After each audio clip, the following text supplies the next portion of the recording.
G'day viewers, there's news, Train Sim World 3 news, and I think the haters are basically going to have a big foam party over this one as their heads go pop, because they never understand that these packs are about additional scenarios and services, i.e. gameplay. You get plenty of bang for your buck, they're not just liveries. Anyway, let's get on with it. Loco add-on bundle 2. You get the SD70ACe in BNSF livery, and it's got a few changes, different headlights, different number boards, stuff like that. There is the Rainbow ICE and the green striped ICE1, and a new 3700 class with new couplers and a new livery and new connectors that's used to tow electric trains for refurbishment. So you get the Rail Operations Group Class 37/7. This is the Euro Phoenix livery. It's actually quite a cool livery. I like the way this thing looks. And there's some new bits and pieces. There's new connectors around here. There are some new lights. They're quite different to what we had before. And of course, new couplers to be able to connect up to the electric trains. So you can take in the sights of the stunning Euro Phoenix livery in all its glory with the metallic textile Rail Operations Group branding it held during the SE refurb program. The iconic Class 37 has never looked more modern when compared to its 1989 rendition from Tees Valley line, especially with the added ploughs, updated headlight textures, and of course in this case the Delner coupler. Other subtle changes include the buffer shape, lamp hook placement, and updated overhead light equipment warning stickers, as well as other changes to convert it from the 37.5 to the 37.7. Let us not forget the nostalgic 375 in its white southeastern livery. A familiar sight to many, this was the primary livery held by the fleet from their introduction in the early 2000s right up to the replacement with the blue livery.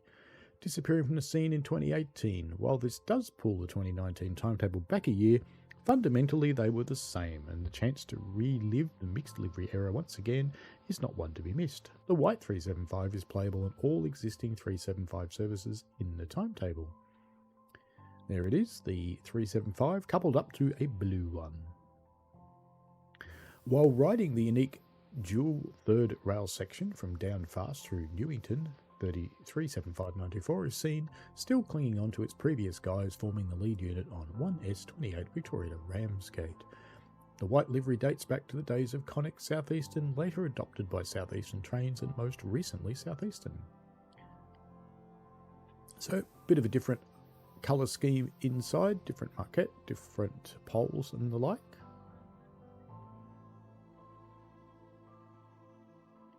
And thanks to my son for putting in his commentary upstairs. I'm sure you can hear him whinging about his game that he can't play. The livery detail include fonts used for decals, placement of carriage numbers, moquette and grabber pole colours, and of course the grey stripe and yellow doors.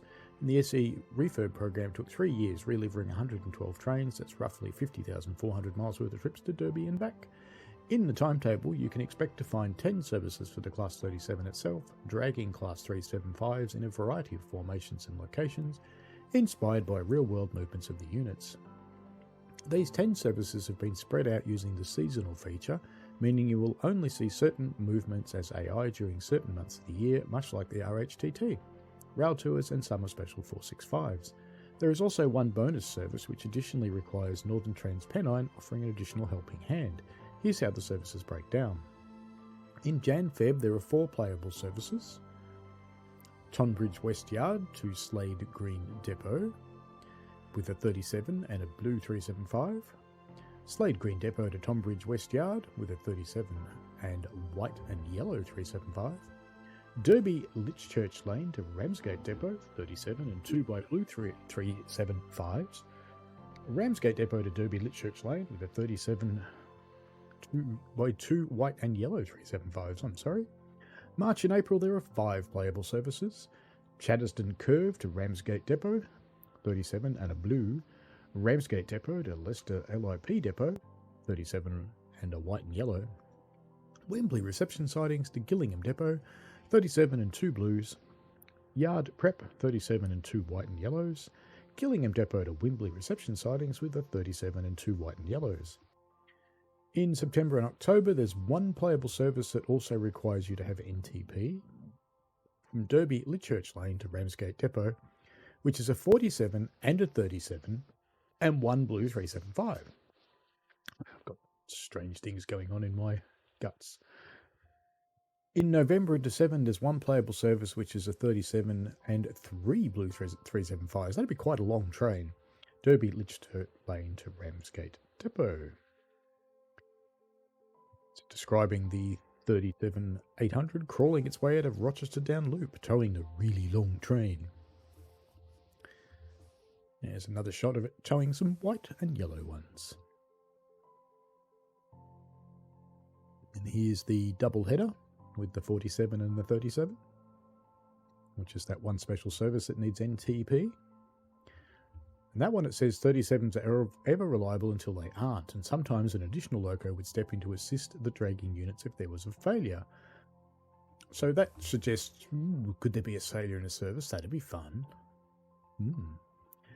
For the Americans, we get the BNSF SD70ACe, and it's going to run on Cajon Pass, if I remember rightly. As mentioned in the March roadmap, the SD70ACe's received exterior model changes to match the examples found in BNSF's fleet, which you can see in this side-by-side comparison with the Union Pacific SD70ACe from Sherman Hill. So you can see the headlights have moved from the top of the cab, where they're horizontal, to become vertical in the centre of the cab. Ditch lights look to be the same. Number boards are similar, but not quite the same. Fuel fillers look the same. There's not a lot of differences there, a few little things here and there. The central headlight's been moved between the numbers down the centre of the nose, like we said, and a slightly altered configuration of grills and vents has been represented.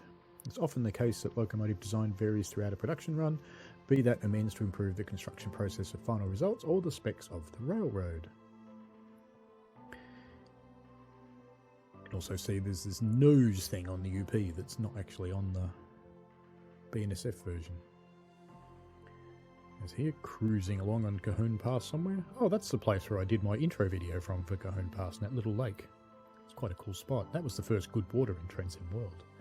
Working in tandem, yeah, that just talks about two of them running. So you can now run the SD70ACe on Cajon Pass, do something a bit different, which is cool. You also get the truck trailer carriages.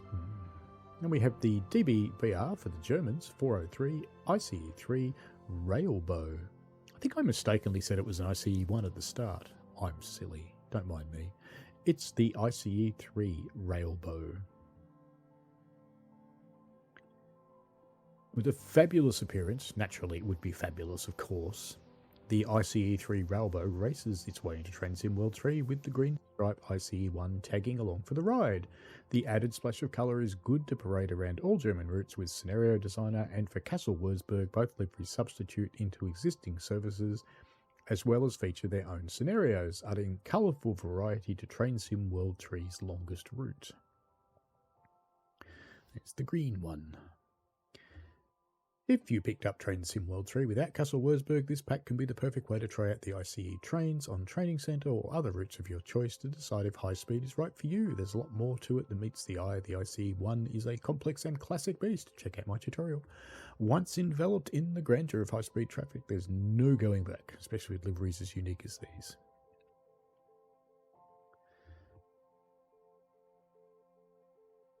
They do look kind of cool.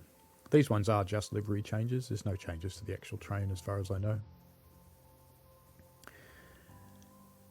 They do warn that one of the scenarios they planned for the ICE1 wasn't working as intended, so they've removed it and working on a new one. So we'll get a patch, so only 2 scenarios at the start, and there'll be a post-launch update for another one. Based on beta tester feedback, we're investigating ways to expand the Cajon Pass service mode more meaningfully, such as incorporating the truck trailer and centre beam freight traffic to the route. That would be good.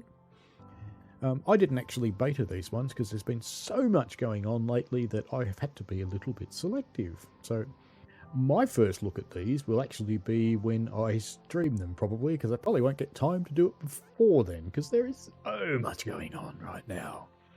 But anyway, we can see them all lined up there, the new versions of everything. So we've got the BNSF SD70ACe, the green stripe ICE1, the Railbow ICE3, the white and yellow 375, and the 37800 in the Phoenix livery. And that's about it. That's out, if not now, pretty soon. What time is it now? It's 7:19 p.m. About 2 hours time this will be out. So by the time you're looking at this, when I've processed it and put it up, they're probably out. So, you know, go for your life. It's a cheap pack. You get a bunch of new services. You get a bunch of new scenarios. There's a fair bit of gameplay in it. As I said at the start, I am sure right now there are people on the internet going, because they just don't understand that you're buying more gameplay, not just new liveries that you could create yourself in the Creators Club. But could you create these liveries really? No, you couldn't, because you can't move the headlights. You can't change the features, and you can't add new couplers, and you can't add gameplay. So, suck it back in. I'm just being silly, don't mind me. I just find it amusing that some people blow their heads over the tiniest little things. So it's only a tiny amount of cash. If you want to have some extra gameplay fun, get out there and grab it. If you don't, wait for a sale. And if you really don't buy it. It's entirely up to you. I will stream these beasties in the not too distant future when I can fit them into my schedule. Alrighty. Thanks, folks. See you later.